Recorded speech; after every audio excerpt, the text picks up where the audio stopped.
ಅಂಬಾನಿ ನ್ಯೂಸ್ಗೆ ಸ್ವಾಗತ. ಪ್ರತಿದಿನ ನ್ಯೂಸ್ ಅಪ್ಡೇಟ್ಗಾಗಿ ಸಬ್ಸ್ಕ್ರೈಬ್ ಮಾಡಿ. ಕರ್ನಾಟಕ ರಾಜಕಾರಣದಲ್ಲಿ ಮತ್ತೊಂದು ಹೊಸ ದಿಕ್ಸೂಚಿ.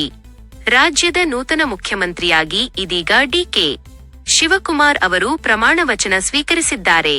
ಮುಖ್ಯಮಂತ್ರಿಯವರ ಜೊತೆಗೆ 13 ಜನ ಪ್ರಮುಖ ನಾಯಕರು ಸಚಿವರಾಗಿ ಪದಗ್ರಹಣ ಮಾಡಿದ್ದು, ರಾಜ್ಯದ ಅಭಿವೃದ್ಧಿಗೆ ಹೊಸ ಅಧ್ಯಾಯ ಆರಂಭವಾಗಿದೆ. ಈ ಐತಿಹಾಸಿಕ ಕ್ಷಣಕ್ಕೆ ಇಡೀ ನಾಡಿನಾದ್ಯಂತ ಶುಭಾಶಯಗಳ ಮಹಾಪೂರವೇ ಹರಿದು ಬರುತ್ತಿದೆ. ಇದೀಗ ಕೆಪಿಸಿಸಿ ಕೋಆರ್ಡಿನೇಟರ್ ಹಾಗೂ 2023ರ ಶಿಡ್ಲಘಟ್ಟ ವಿಧಾನಸಭಾ ಕ್ಷೇತ್ರದ ಕಾಂಗ್ರೆಸ್ ಅಭ್ಯರ್ಥಿ ರಾಜೀವ್ ಗೌಡ ಅವರು ನೂತನ ಮುಖ್ಯಮಂತ್ರಿ ಹಾಗೂ ಸಚಿವ ಸಂಪುಟದ ಎಲ್ಲಾ ಸದಸ್ಯರಿಗೆ ಹೃತ್ಪೂರ್ವಕ ಅಭಿನಂದನೆಗಳನ್ನು ಸಲ್ಲಿಸಿದ್ದಾರೆ. ಈ ಸಂದರ್ಭದಲ್ಲಿ ಶುಭ ಹಾರೈಸಿರುವ ರಾಜೀವ್ ಗೌಡ ಅವರು ಜನಪರ ಆಡಳಿತ, ಅಭಿವೃದ್ಧಿ ಮತ್ತು ಸಾಮಾಜಿಕ ನ್ಯಾಯದ ಆಶಯಗಳನ್ನು ಈ ಸರ್ಕಾರ ಯಶಸ್ವಿಯಾಗಿ ಈಡೇರಿಸಲಿ. ರಾಜ್ಯದ ಸರ್ವತೋಮುಖ ಅಭಿವೃದ್ಧಿಗೆ ನೂತನ ಮುಖ್ಯಮಂತ್ರಿ ಹಾಗೂ ಸಚಿವ ಸಂಪುಟ ಶ್ರಮಿಸಲಿ ಎಂದು ಆಶಿಸಿದ್ದಾರೆ. ನೂತನ ಸರ್ಕಾರದ ಮೇಲೆ ಜನಸಾಮಾನ್ಯರು ಇಟ್ಟಿರುವ ನಂಬಿಕೆಯನ್ನು ಈ ಸಚಿವ ಸಂಪುಟ ಯಶಸ್ವಿಯಾಗಿ ಉಳಿಸಿಕೊಳ್ಳಲಿದೆ ಎಂಬ ವಿಶ್ವಾಸವನ್ನು ರಾಜೀವ್ ಗೌಡ ಅವರು ವ್ಯಕ್ತಪಡಿಸಿದ್ದಾರೆ. ಶಿಡ್ಲಘಟ್ಟ ವರದಿ ಮಾನಸ್ ಅಂಬಾನಿ, ನ್ಯೂಸ್ ಟಿವಿ.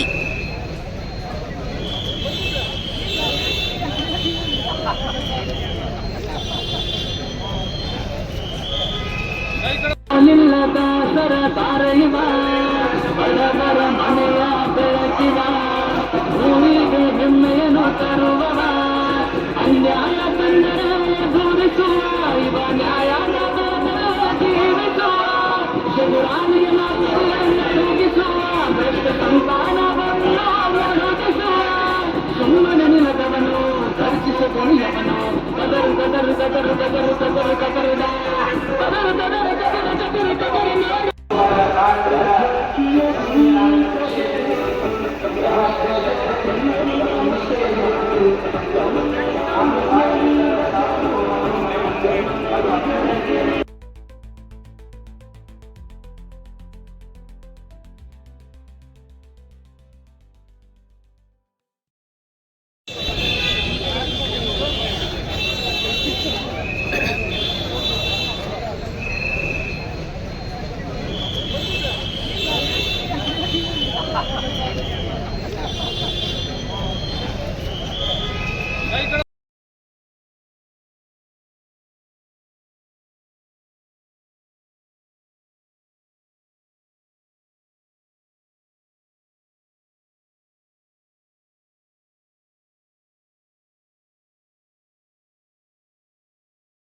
ನಿಲ್ಲದ ಸರಕಾರ ಇವ, ಬಡವರ ಮನೆಯ ಬೆಳಕಿವ, ಭೂಮಿಗೆ ಹೆಮ್ಮೆಯನ್ನು ತರುವವ, ಅನ್ಯಾಯ ಕಂಡರೆ